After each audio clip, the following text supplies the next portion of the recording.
तर मित्रांनो नमस्कार. सावळ्याची जणू सावली या मालिकेचा आजचा म्हणजे 16 जूनचा रिव्ह्यू आपण बघत आहोत. खूप छान असा रंजक एपिसोड ठरणार आहे, त्यामुळे स्किप न करता शेवटपर्यंत नक्की बघा. इकडे मात्र आता सावली सारंगसोबत घरी येण्यासाठी निघालेली असते. सारंग सावली गाडीमध्ये येतात तेव्हा मात्र सावली सारंगकडे बघत देखील नसते. तिला सारंगचा खूप राग येत असतो. तिला अजूनही असं वाटत असतं की या सारंगने ना तर रतनच्या बायको तिच्यासोबत लग्न केलं आहे. दुसरीकडे सारंगला पण असं वाटत असते की या सावलीने पण त्या व्यंकटेशसोबत लग्न केलं आहे. सावलीने तर मात्र सारंगला खोटं सांगितलेलं असतं, पण सावलीला कन्फर्म वाटत असतं की या सारंगने लग्न केलं आहे. आता ओवीसाठी सावली तर घरी जात असते, पण सावलीच्या मनात अनेक प्रश्न असतात. मी घरी तर जाते आणि ओवीचं आणि माझं एवढं काय घट्ट नातं आहे की मी तिच्यासाठी घरी जाते. ती तर या सारंगची मुलगी आहे ना, मग मी तिच्यासाठी घरी का जात असेल? सावली विचार करू लागते. सावली आणि सारंग जेव्हा घरी येतात ना, तेव्हा मात्र अमृता खूप खुश असते. अमृता सावलीच्या औक्षणासाठी ताट वगैरे करून ठेवत असते. अमृताला फार आनंद होत असतो. तेव्हापासून सावली या घरातून गेली ना, तेव्हापासून अमृताच्या जवळची व्यक्ती त्या घरात कुणीच नव्हतं.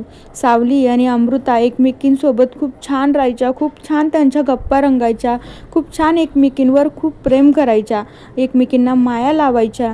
त्यानंतर सावली जेव्हा घर सोडून गेली ना, तेव्हा मात्र अमृता खूप खचून गेली होती. तिला काहीच कळत नव्हतं असं कसं झालंय. पण आता सावली 8 वर्षानंतर जेव्हा परत घरी येते ना, तेव्हा मात्र अमृताला खूप आनंद होत असतो. सावली आल्याच्या नंतर सावली आतमध्ये जाणार असते, तर आता तितक्या वेळात अमृता तिला थांबवते. अमृता म्हणू लागते, अगं सावली थांब बरं का. आता सावली म्हणू लागते, अहो वहिनी हे सगळं कशासाठी? अमृता सांगू लागते की सावली किती वर्षानंतर माझ्या जवळच्या व्यक्ती, माझ्या भावनातली व्यक्ती आज घरामध्ये येते, मग तिच्यासाठी मी एवढं करायला नको का? अगं सावली, जेव्हा तू घरातून गेली ना, तेव्हा असं माझं काहीतरी हरवलंय. माझ्या जवळची व्यक्ती मला सोडून गेली, मला असंच जाणवत होतं. सावली तुला तर माहिती ना गं, आपल्या दोघींचं नातं किती घट्ट आहे. सावलीच्या डोळ्यात देखील पाणी येतं. अमृता देखील रडत असते. सारंगला सुद्धा खूप वेगळंच वाटत असतं. त्यानंतर सावली म्हणू लागते, ठीक आहे वहिनी. त्यानंतर आता अमृता म्हणू लागते, बघ सावली, परत 8 वर्षानंतर याच घरामध्ये येते म्हणल्यानंतर आता इथे विठुरायाचाच आशीर्वाद म्हणायचा, त्याचीच इच्छा म्हणायची ना. सावली शांत बसते. सारंग काहीच बोलत नसतो. अमृता मग सावलीचं औक्षण करते, तिला ओवाळते वगैरे सगळं काही करते आणि मग म्हणू लागते की सावली तू आता ये बरं आतमध्ये.